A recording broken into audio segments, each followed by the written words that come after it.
Hello everybody, this is Alfred Lau from Hong Kong. I'm the chairman of the NextGen, IAOMS. So today I'm going to bring you a topic of dental implant, and we are going to look into why we need the titanium for dental implant. What is the reason behind? So before that, I have to say that I do not have any financial connection or benefit to any commercial company, dental implant company. As you may know, Professor Brenneman, we call the father of osseointegration. He actually invented dental implant, starting with an experiment in his laboratory. He's putting titanium screw into rabbit bone. And he found out that it's very difficult to take out the titanium screw after a while. And they start to look into why this happened.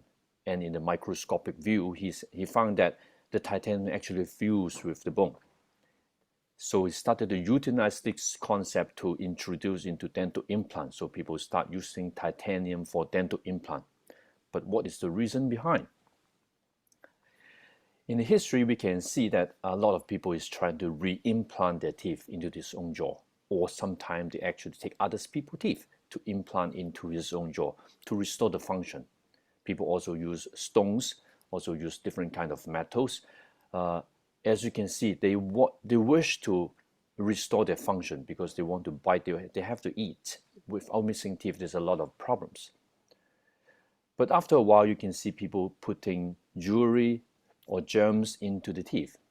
So they are not only replacing the function, but they also wish to replace aesthetics because it's not good looking without teeth. And in the past, there's a lot of different types of dental implant, what we call a blade implant, a full arch, what we call a bicortical fixation of the implant is very bulky and big. And of course, in the past, there's a lot of different problems, infection, failure, loosening or fractures of the metal parts. Nowadays, dental implants are like a dental root, what we call a root form implant. Is mimicking a dental root. So we insert the dental implant into the jawbone, wait for a while, usually like 3 to 6 months time, and then the bone will fuse with the implant and it becomes stable, and then we connect abutment and we connect a crown on top. And there's a lot of research doing in the past, maybe 20 years, and nowadays the successful rate of dental implant is like up to 96 to 100%. But a lot of people ask the reason why we need a titanium. What's so special about titanium? Actually, titanium dental implant is the mostly utilized type of implant or dental implant in the current situation or in the market, because titanium itself is a very strong and inert metal. And when it contact with air, the oxygen will oxidize the surface area, and then it forms a titanium dioxide layer. It's like this.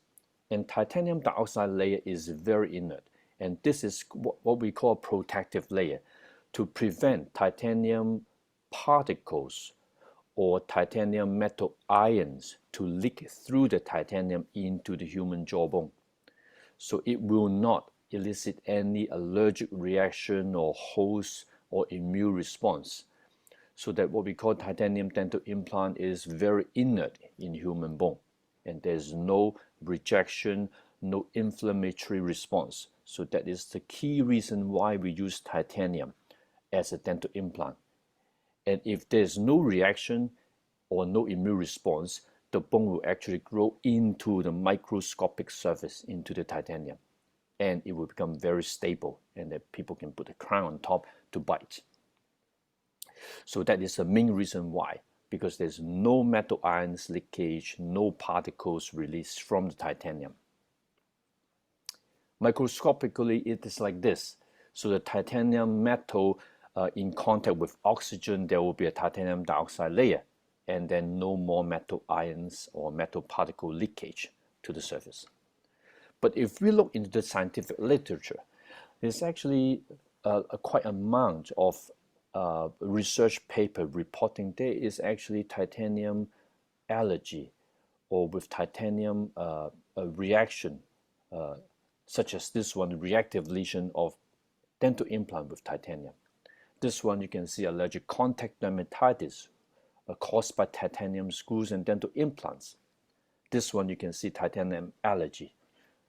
And this one, the conclusion is that at present we know little about titanium hypersensitivity, but it cannot be excluded as a reason for dental implant failure. And this one look at a consecutive cases of 1,500 patients with dental implant and found that there is actually titanium allergy, although the percentage of having titanium allergy and problem is very low, is as low as like 0.6%.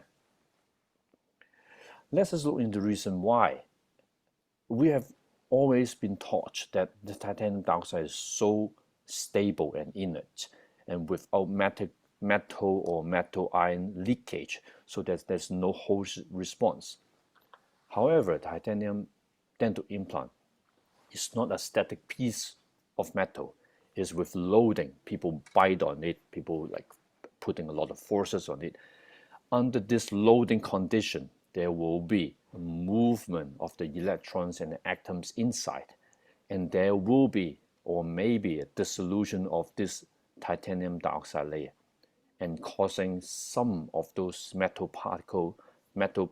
particles or metal ions leaking to the surface, and thus it causes titanium allergy reaction and host response.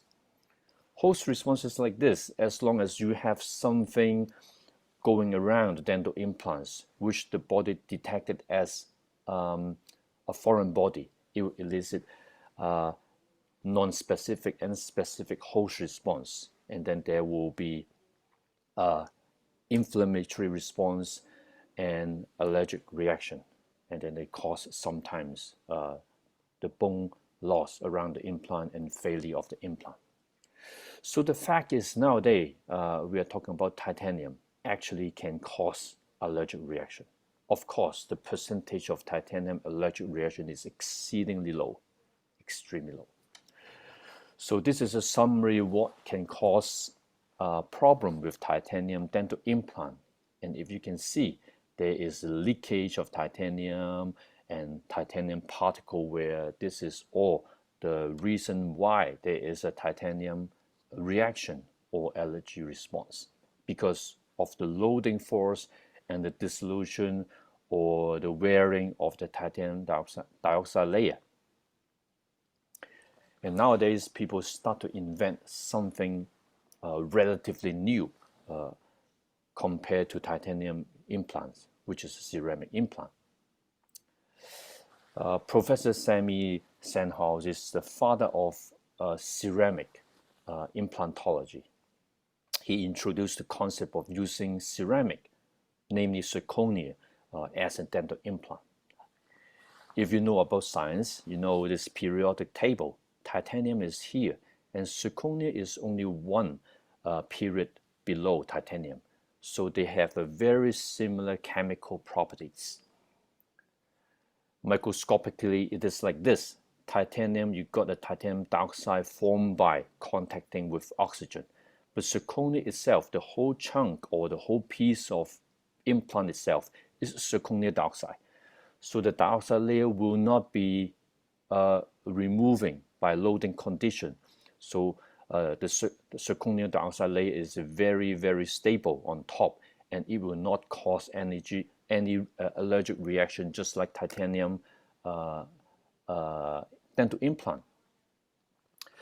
So there's actually benefit and problems with ceramic implant. The benefit, of course, there will be no such titanium allergic reaction.